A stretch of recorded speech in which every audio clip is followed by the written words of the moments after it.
Logic isn't necessarily going to be the weapon. Might need to be love.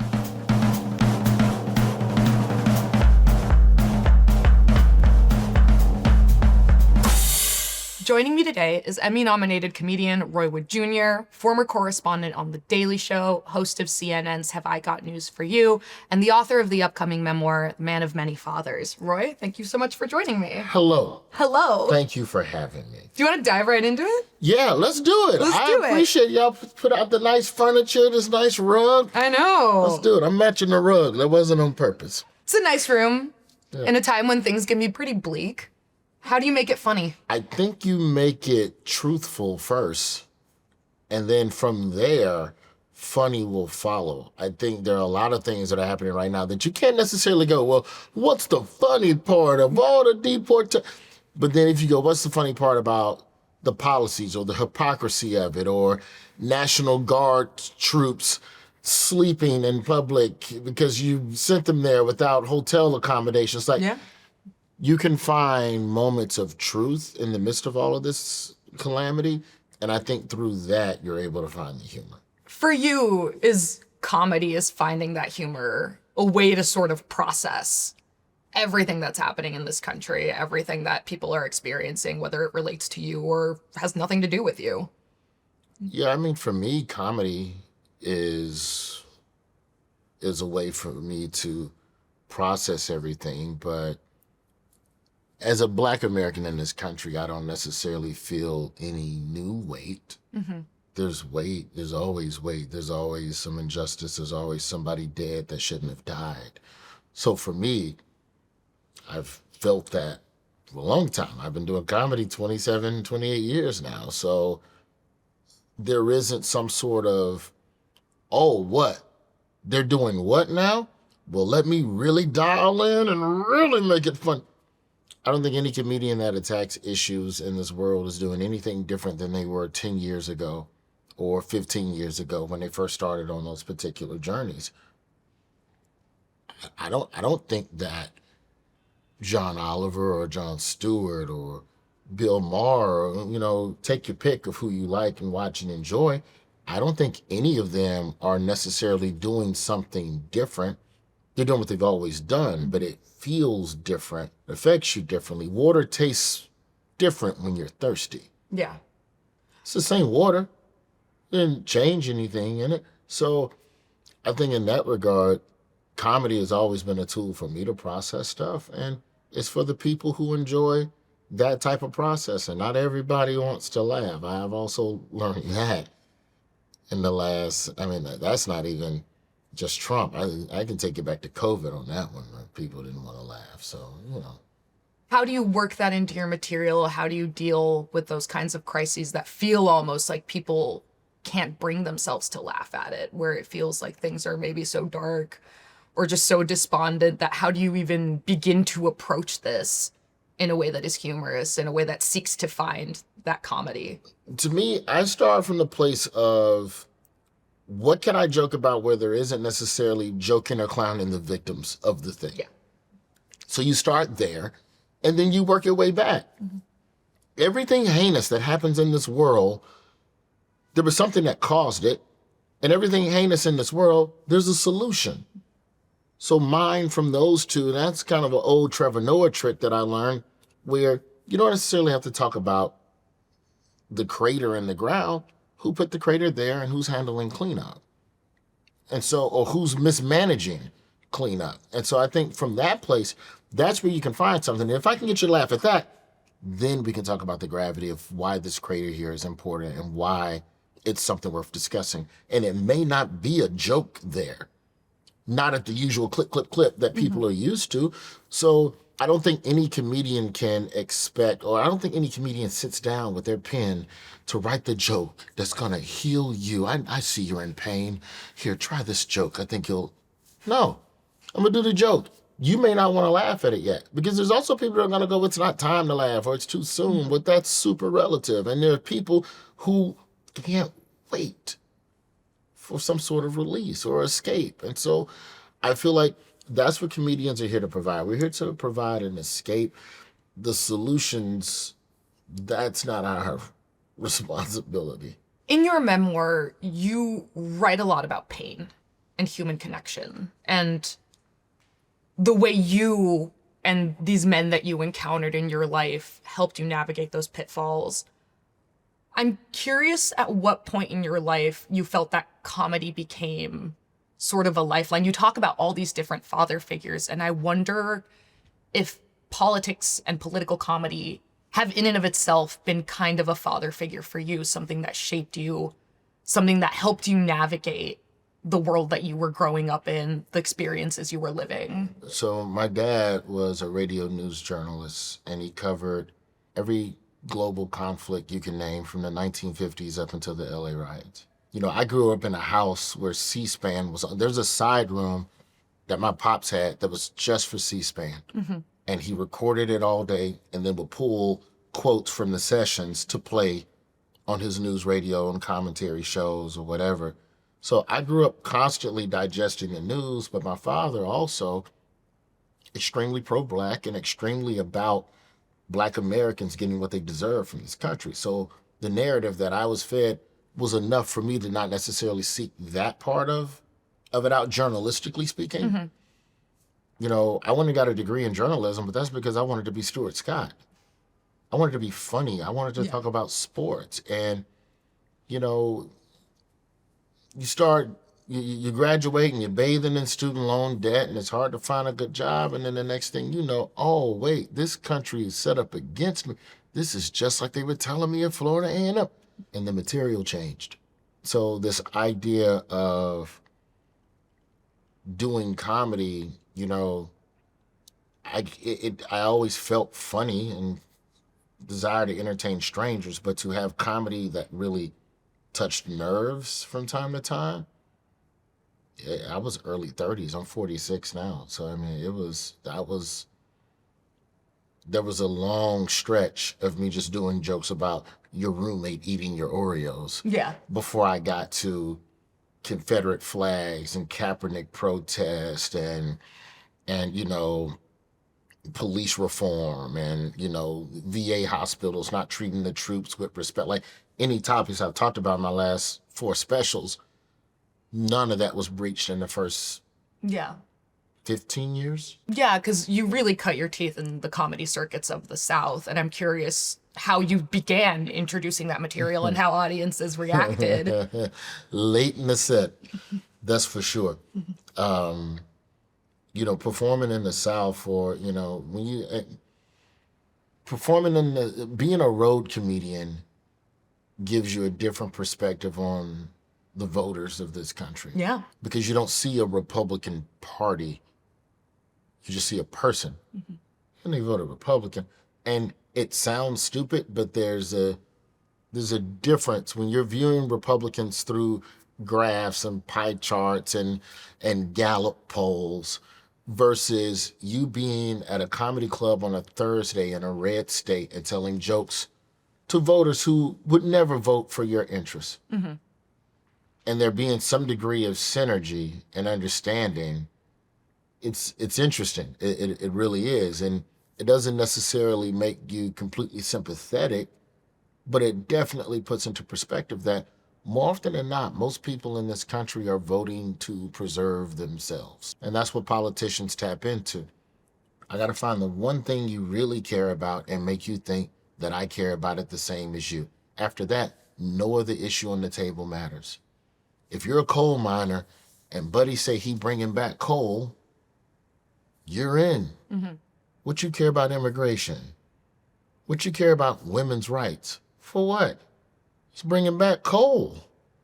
So I think that you start learning right away that people only really care about themselves. That's probably the biggest thing I learned from just touring the country and just being a road comic. But I'm grateful for that because, you know, these people, their voices matter just as much as everybody else's, and it's easy to write them off. But, you know, that's what Trump did. Trump went out in middle America. That's what Trump did. Trump went out in middle America and looked under them rocks, found a couple votes over here, found a couple votes over here, and here we are. I want to bring that back to this idea of like building human connection You discuss it in your memoir. I also think it was really present in the way you discussed your parents and their media diet and the role your father held in his community. This idea that when you were growing up, even to an extent when I was growing up, media consumption was much more local. There were people within communities that were sort of arbiters of information that were very connected to the people around them. And we've lost that over time. I think, the advent of social media, the sort of 24-hour news cycle, people can feel, like you said, very disconnected from things that don't impact their immediate environment. Corporate And consolidation of print media and the death of local reporters. yeah, and I'd love to hear how your experience as not just a traveling comedian, but a thinking man who is meeting people and building connections with audiences around the country has lived that transformation and how it's informed how you approach your own work. So first off, my father, he covered everything, like all over the place as a radio news reporter. Then he had a call-in show where he took calls and talked to people. Then he would go out and do speaking engagements at Black churches. Then he would go and be a guest journalism professor at XYZ College for a semester. I also had two older brothers who were news anchors and reporters during the course of my life. I grew up in a house where we had two papers. We had the Birmingham News in the morning and we had the Post Herald in the afternoon. My pops came home. He watched local news on 3 different channels, Larry King Live, like you name it, Crossfire. I'm in the 7th grade watching Crossfire. Or listening to your parents debate the morning paper over the kitchen table. A million, oh my Lord. And I'm just trying to read Garfield. This idea of understanding everything about the world. I think one of the things I was most very grateful for with my pops, he took me to a barbershop in Birmingham, every 2 weeks or whatever. And it was the barbershop where all of the Black, kind of politicians in the upper class, like the Blacks, the movers and shakers, the politicians, the city councilmen, all of that type of stuff. So I started understanding how local politics work and the importance of local reporters. And I think the difference between then and now, and this is coming from me also working 10 years in radio when I graduated from college, is that everything is cookie cutter. So because there's no more local reporters reporting on stuff anymore, because your local radio station, I think it's 80% of radio stations are owned by 5 companies or something. And so all of these radio stations don't hire local DJs anymore. They got one person that lives in St. Louis that's voice tracking to 9 different markets. So you don't even have a voice on the radio that honors your community. So how can the radio be the voice of the community and give the community access to uplift one another? Then you put the rise of social media on top of that, and the community turned to one another. So now you have people of varying levels of informed talking and then eventually arguing and then eventually shouting at one another what the truth is. So now the truth is only what you choose to believe. The truth becomes what makes you feel good, not what actually is. And so you got these local TV stations now, they've got local reporters, but they don't even have a photographer with them. Most things locally are missed because of the monopolization of media. That makes social media the only place where you can really find out what's going on around the corner from you on an accurate and intense, constantly updated level. So it's made it very, very prime for disinformation, especially when your grandma doesn't know the difference between AI or Photoshop or the real picture. Yeah. So you can make up news as well. It's a lot easier to manipulate people, in that way. But profits are up. Is comedy a way for you to kind of cut through that, to ground yourself sort of in what is your reality or the interpretation and analysis that you can give people? I think the comedy for me is about finding a way to digest this with the proper seasoning. Yeah. Because it's all dark. It's all messed up. A joke is not going to change the terribleness that's happening. But I don't think that, how can I put it? The comedy helps me. So I do it on stage in case it'll help somebody else. I don't know if it will, but if it does, good. Good. I think most comedians are just out there hoping they're not alone and thinking the way they think. That's all they want. They just want somebody to just be able to match energies with. In the vein of sort of mismatched energies, I feel like now a couple years out, you've talked a bit about the reasons you left The Daily Show. In your book, you describe wanting to do a really well-reported segment on historically Black colleges, the funding problems, and sort of that not really appealing to the higher-ups in the sense of this isn't a national story that people relate to. And I think that touches on the conversation we were just having of local issues being sort of pushed to the side in the favor of a national horse race political conversation. Yeah. I'd love to hear about sort of that energy mismatch. Did you feel like you'd outgrown The Daily Show at that point? I don't want to say outgrown, but I understood what the objectives and the directives of the show are. Mm-hmm.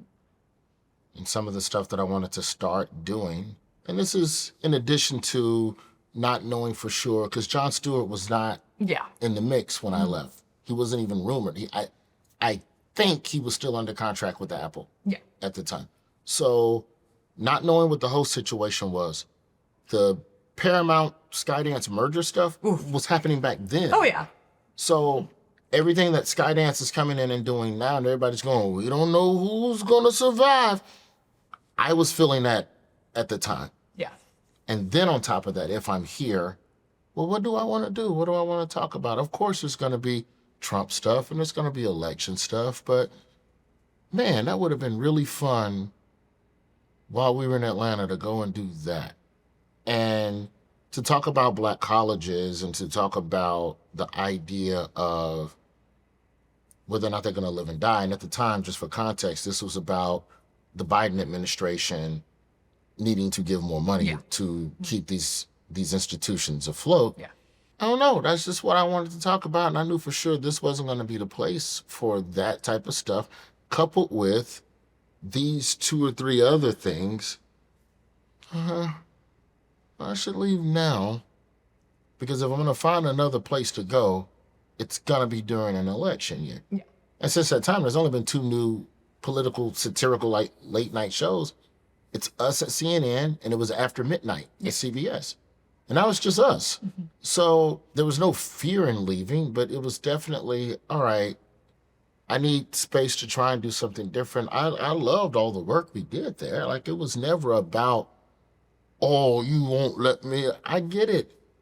We have to follow the headlines. And like, The Daily Show has a very delicate balance of, and I'm speaking strictly about The Daily Show, not like Oliver or anybody else. Yeah. The Daily Show is a very delicate balance of, here's more information about what you already know, and here's things you may not have considered and you should start thinking about.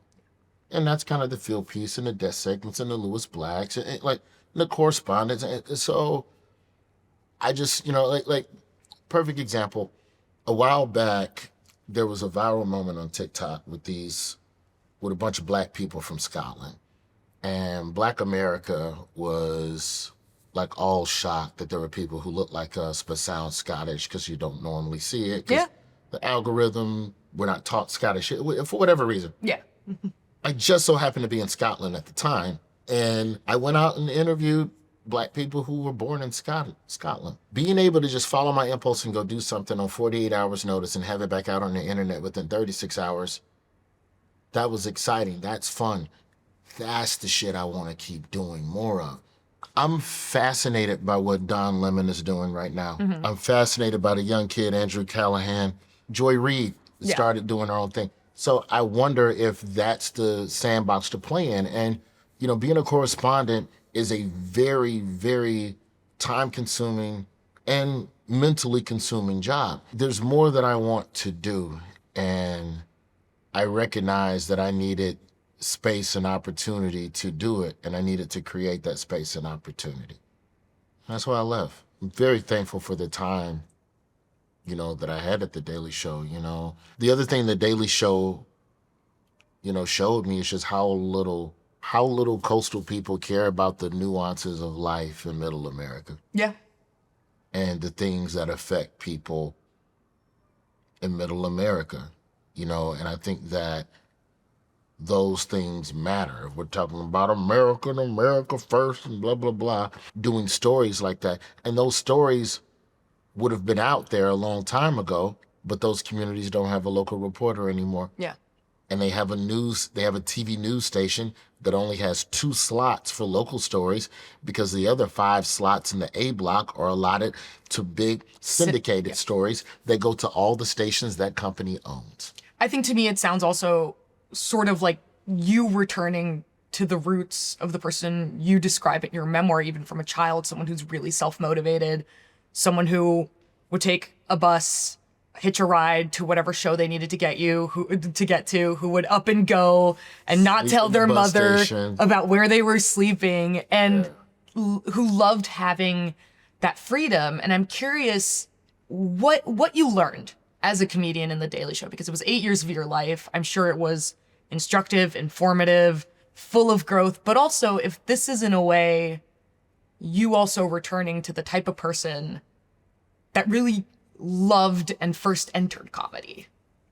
What's really odd is that Black college story is exactly the type of story my dad would have done. Yeah. Now, he would have been angry and it would have been no jokes. You know, at The Daily Show, you know, one of the main things I learned is that there's always a third side that's not being considered, or another angle to the issue that's not being considered. I'm grateful that my first comedy special didn't come out until I started working there. Mm-hmm. I think also, and this is just more watching Trevor Noah and how he did interviews with adversarial guests or whatever you want to call it, you seek to understand, don't necessarily seek to be right. You can feel you're right. You might, very well might. Yeah. But ask questions that help you understand instead of trying to prove your point. And sometimes you can talk people into not agreeing with themselves. But yeah, it's the best 8 years of comedy learning, you know, that you could ever receive. You know, people talk about Saturday Night Live and just, you know, what a journey and what a comedy college that is. You know, I would put The Daily Show in that same realm, because especially once we started doing more sketches and started doing more parodies and more stuff for the internet, because we had a whole separate digital creative wing of the building, I learned a lot about why people think the way they think politically. And it really just confirmed a lot of what I already thought from just being on the road.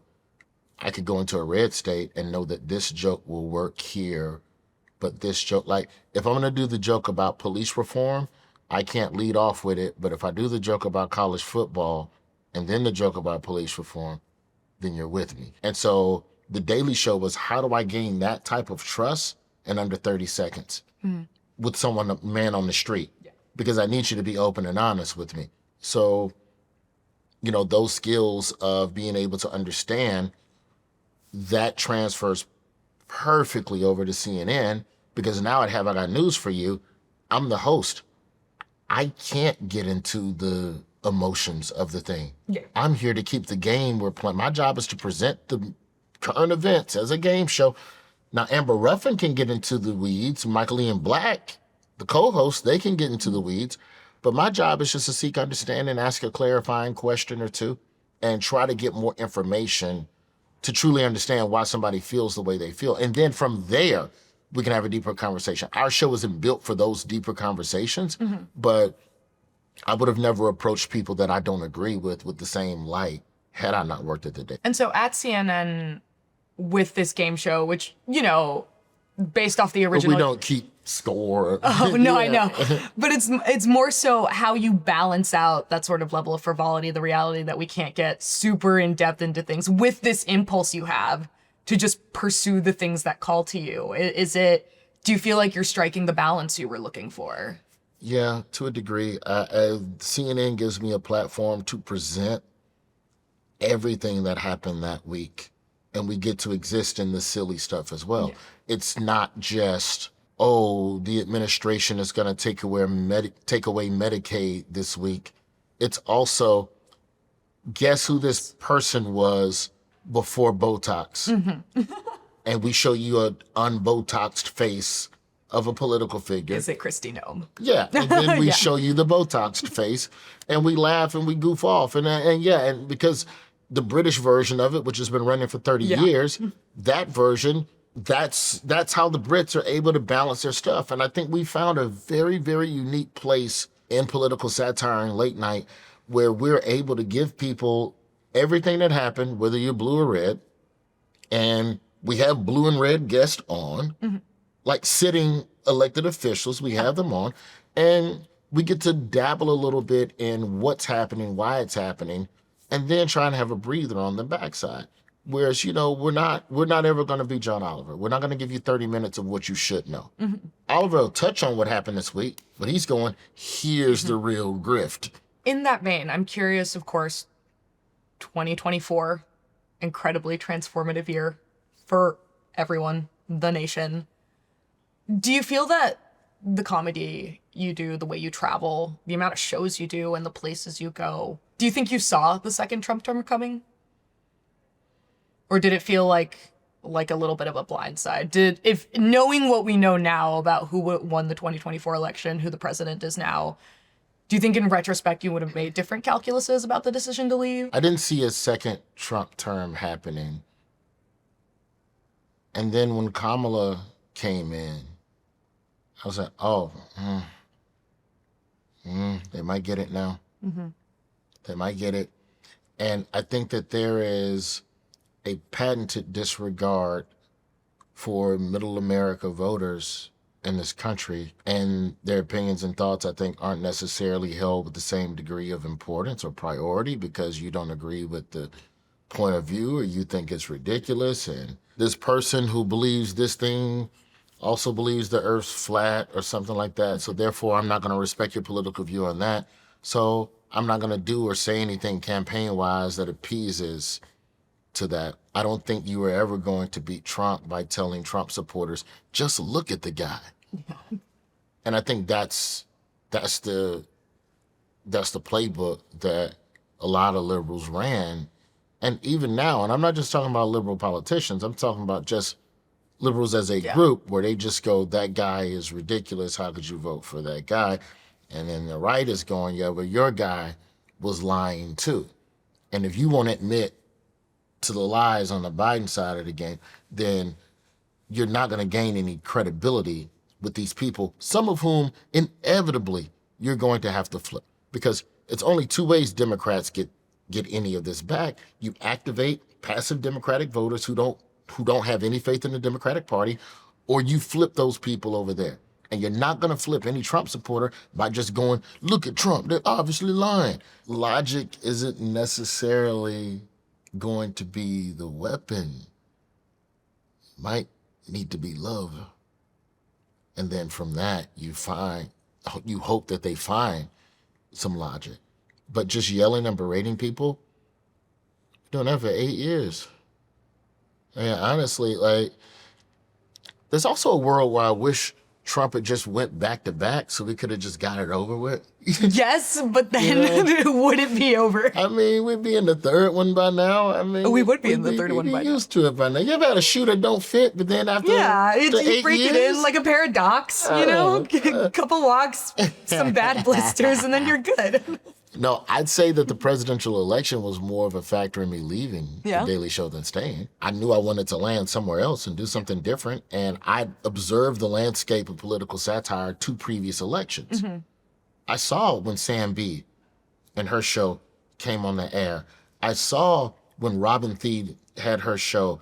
I saw when Wyatt Cenac had his show, W. Kamau Bell. And you start looking at when those shows, and both Kamau Bell administrations, I'm talking about Totally Biased on FX, and then when he did United Shades on CNN, and you look at the start points of all of these shows, it's either midterm or election year. That's when you get the new stuff. So if we're coming into another election year, I should probably leave now, because otherwise it's going to be 2 years. So the window to leave and have somewhere to land, it's going to be a 2-year window. And I don't know what this show is going to be in 2 years. Mm-hmm.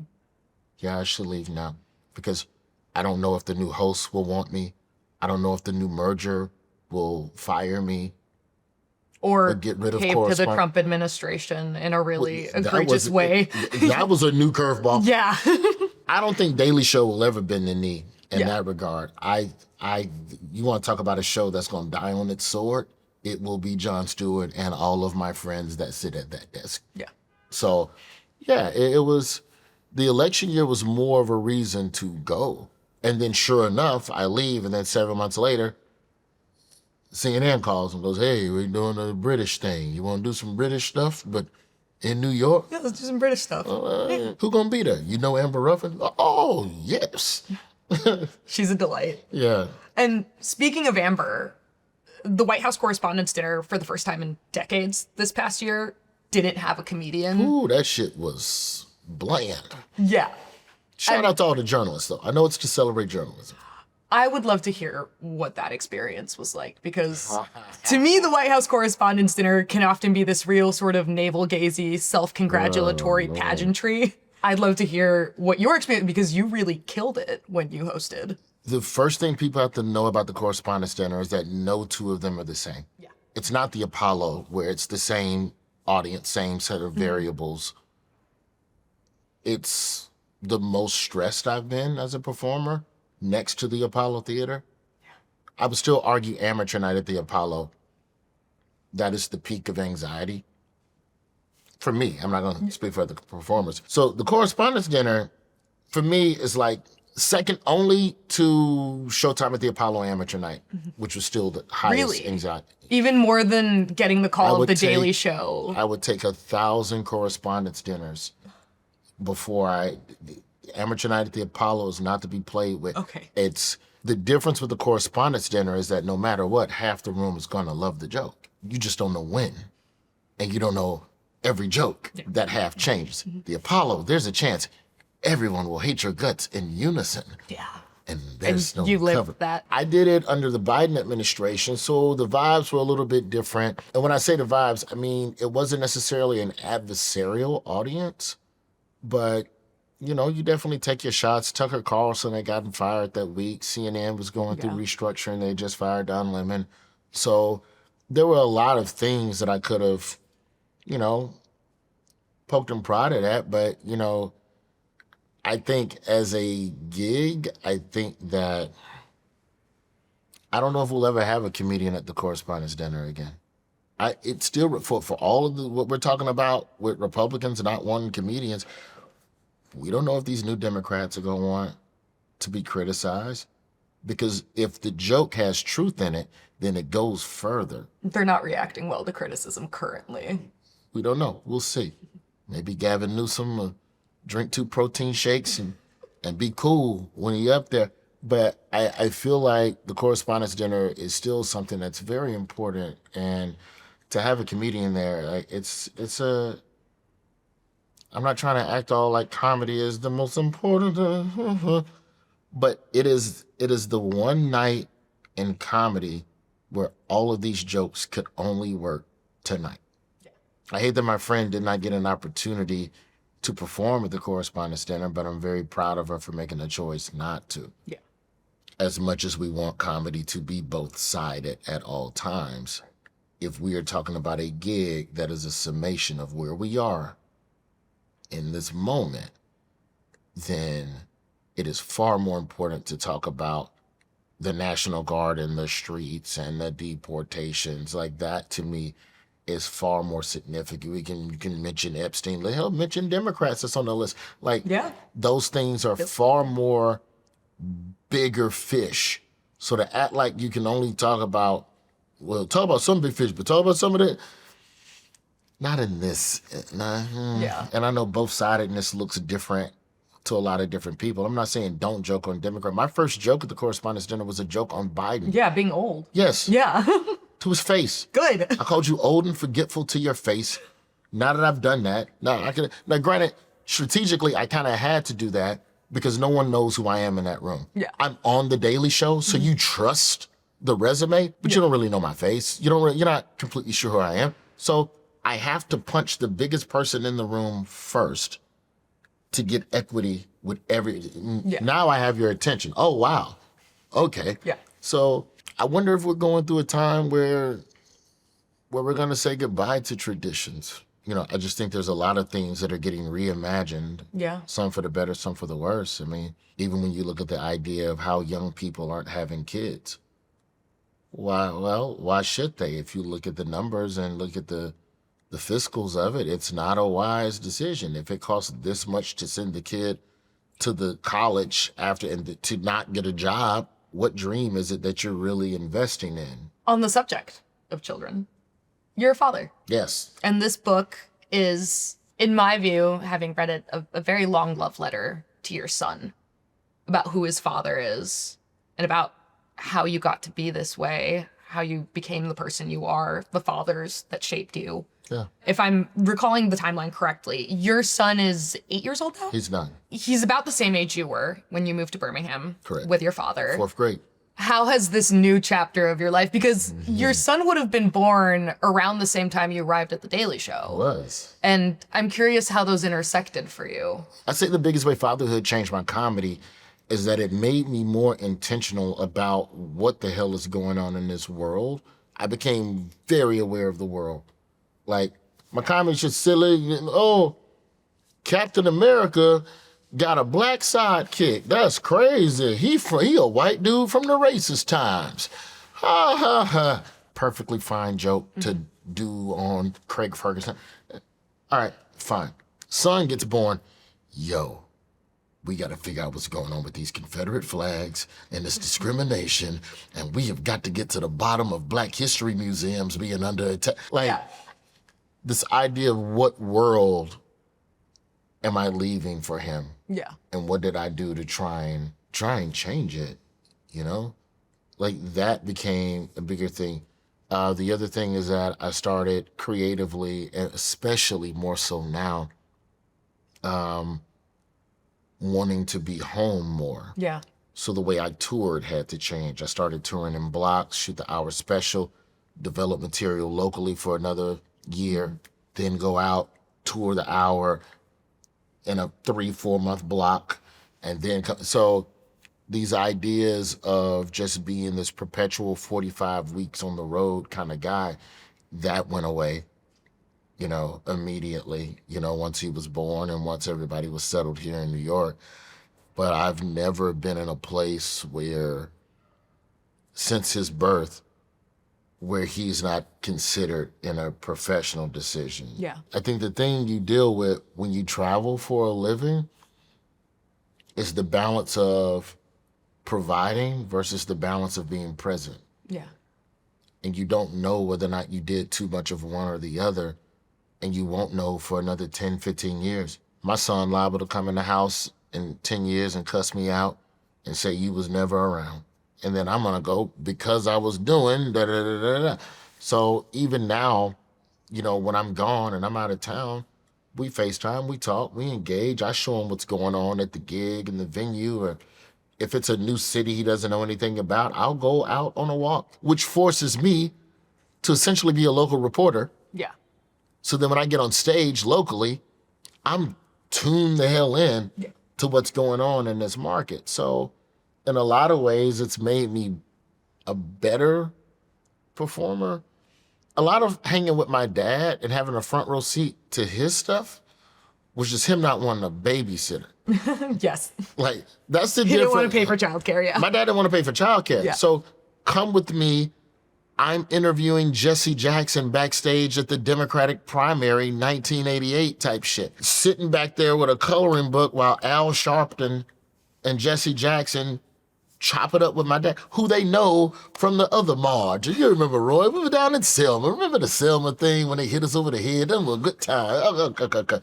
So, yeah, I got a front row seat to a lot of the respect that people had for my pops, and that was dope. The dynamic is a little different here in New York City because I might be out with him sometimes and people might ask for a photo, or people might want a dialogue about something from the show or a topic in the media at the time. And so I try to keep those interactions as quick or as minimal as possible, so that he doesn't feel like he has to share me with the world. Yeah.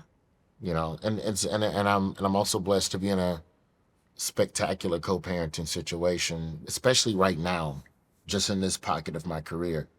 I need to bounce around a lot to build a new stable foundation.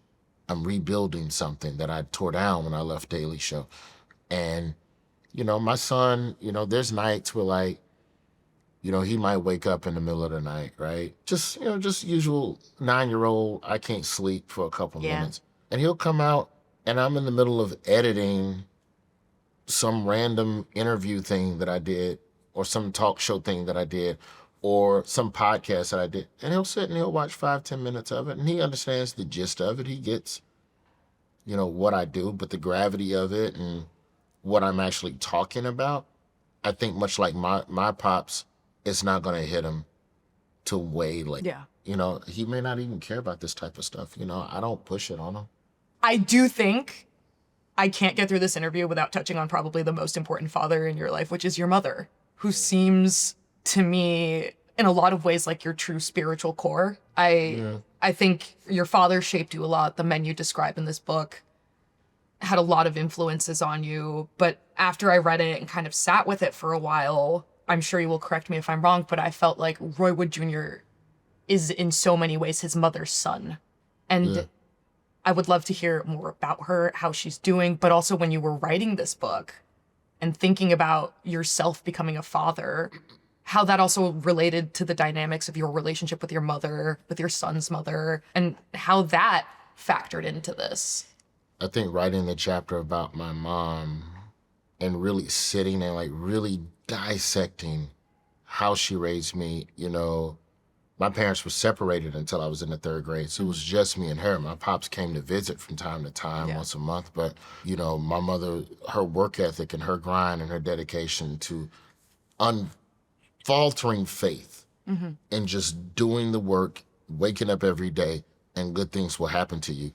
1,000,000% is me. That's why I'm up at 1:00 in the morning editing stupid stuff. And I left a lot out, but just in terms of the dynamic between her and my dad. Yeah. Because to me, that wasn't what the book is about. That's their relationship. And that's her story to tell. But I can talk about the moments between them that I know affected me and start and tell the story from that place. But, this is a resilient, hardworking woman who never stopped anytime she could to show me that she appreciated and loved me. And I've spent the rest of my life trying to reciprocate that feeling to her. And that's our dynamic. Short of telling me what to wear on TV. Mothers will do that. Still, and they try. She'll critique this after this airs. She'll go, "Why'd you wear blue? The rug was blue." But I didn't know.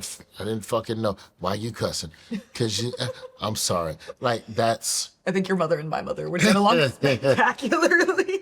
Yeah, people go, my mother's my best fan. My mother's my biggest supporter. Even when she didn't understand why I was doing or why I wanted to do the things I wanted to do. The moment that really sticks out for me, and it's really early in the book, is when you describe sort of the first fight you can remember having with her over the candy wrappers.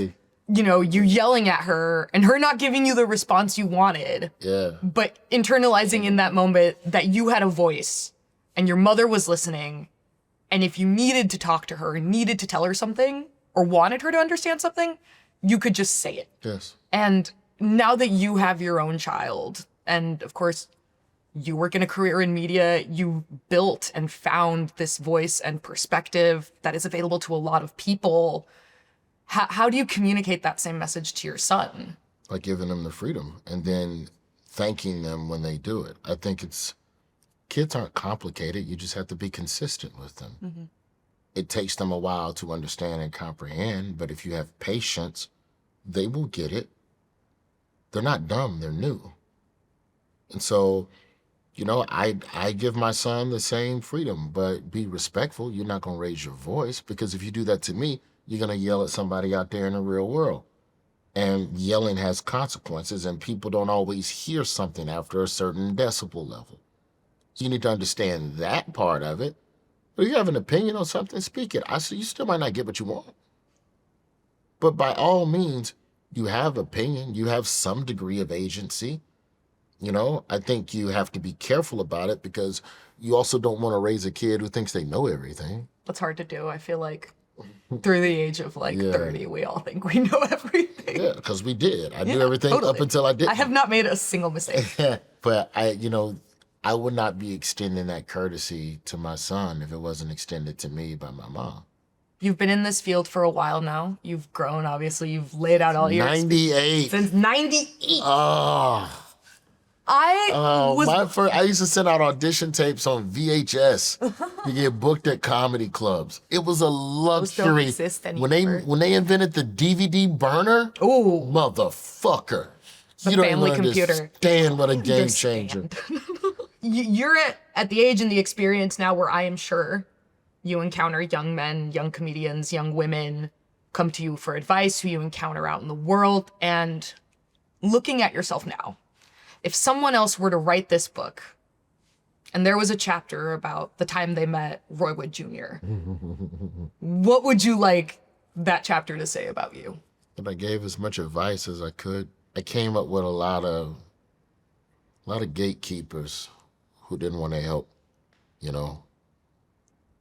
for whatever reasons, they just didn't, But I feel like I have tried within the scope of stand-up comedy and the profession of entertainment to be a good person and to try to help where I can. I'm very thankful for the people that have helped me. So I try where I can to be a realist and be honest. I don't know. I just hope that's